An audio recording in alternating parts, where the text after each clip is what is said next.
Sometimes you want soft, subtle shadows like this. Other times you want them bold and dramatic like this, and like this. In this video, I'm showing you how to create hard, dramatic shadows using Replica Shadows. This is a hard shadow. It's distinct from the background. If you put a pencil along the edge of the shadow, you could easily trace its border. This is a soft shadow. It blends gradually into the background, and if you put a pencil down, there'd be no way you could trace its outline. To create hard shadows like this, you need to consider 3 things about your light: size, distance, and diffusion. Size matters for artificial light. That's why for this light right here, we took off the softbox. Now it's gonna act like a very small flashlight.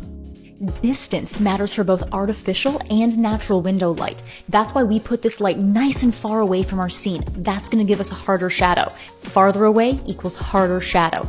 Also, I look very tiny compared to this Replica Studio, and I enjoy that. Finally, diffusion. You don't want it for hard shadows, so remove the softbox from your artificial light and make sure you don't have any curtains over your window. So why does all of this matter? Because understanding that far away light is a harder light, you're gonna move your setup farther away from your window, or move the light, the artificial light, farther away from your setup. If you have the Replica Studio like this, wheeling it to whatever position you like best is an absolute cinch. If you're using window light, you also need to have the sun coming directly through the window. It can't just be overhead. It's not going to work. The light will be too diffuse because it's diffused by the sky.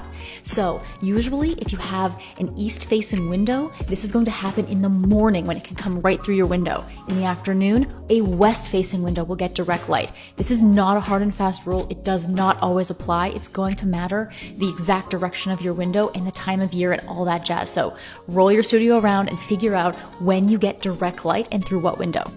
If you never get direct light through any of your windows, just take your setup outside. You can either take it like this with stands, or you can wheel your Replica Studio outside, of course. Usually, late afternoon is the best time to get this kind of direct light. And this is the arched window Replica Shadow, by the way. We're just leaning it against the setup. If you have the Replica Studio, it holds all of the Replica shadows, so you can just swivel the platform to change where the shadow lands. If you don't have it, you can lean the shadows in different directions, just like this. And this is the Replica Studio.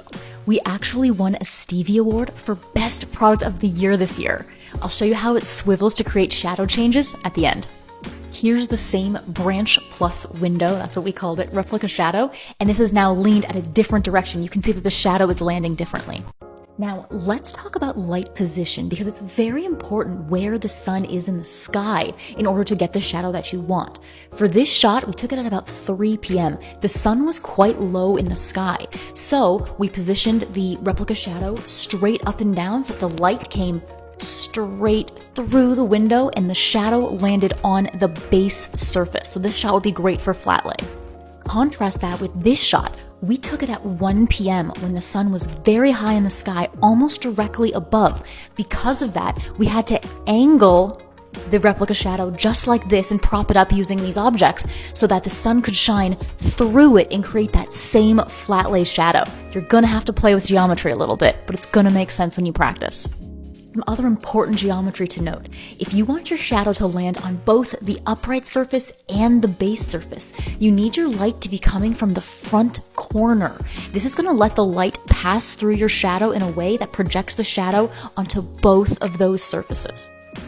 See what I mean? We place our light in the front corner and you can start to see what it's going to look like, but it looks like this. By putting the light in that front corner, the light is shining through at an angle, and now we're casting a shadow on the upright surface just like this. This is the branch plus window Replica Shadow.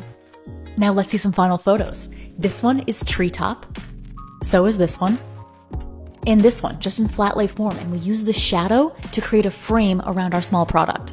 How gorgeous is this double treetop combo where it looks like you've got a very close tree and farther away trees like in an orchard. Same effect, now shot eye level. Now here's branch plus window for cupcakes, and for self-care products, we took this one outside. Finally, arched window Replica Shadow. This photo was taken by Replica customer Jennifer Dorman. Adore this photo. And that's how it's done. Dramatic shadows using Replica Shadows and the Replica Studio if you have it. Let's sit back and watch those shadows happen in action. We just took this in the driveway. See how they change depending on exactly where you position?